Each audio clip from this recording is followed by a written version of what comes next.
We're going to start with the absolute basics, and that means selecting some fishing tackle. Most towns and suburbs have a tackle shop or two, and you should always try to shop locally. But tackle shops can be confusing places. There's just so much gear to choose from. Where do you start? It's best to seek advice from the staff. They're usually keen fishers. They know what works best and will suit you. Sometimes it makes sense to buy a combo, which is a rod and reel that's already been put together. You'll need some line, and there are lots of choices here as well.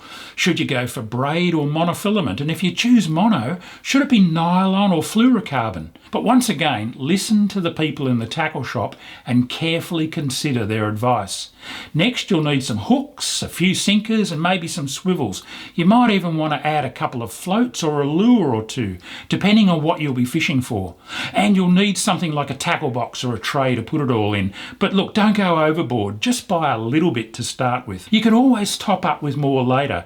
Chances are, if you're fishing in estuaries, bays, harbours, rivers, fresh or salt water, you probably ended up with one of these. It's called a light spin outfit, and it's based on this, a light spinning reel, also known as a thread line. For fishing in those bays, rivers and lakes, be they fresh or salt water, you're better off to stick to a fairly small spinning reel, what most manufacturers call their 1000, 2000, 2500 and 3000 sizes. They're plenty big enough, and that'll match up best with a light to medium light spinning rod like this one. This will be anything from about 1.7 to 2.2 metres long. Go for a rod with a fairly light whippy tip. This will help you to cast further, to feel those bites, set the hook and land those fish, and it's also lots of fun to fish with. If you have a look here near the handle, most manufacturers add a little sticker suggesting the best line strengths and casting weights to use with that rod.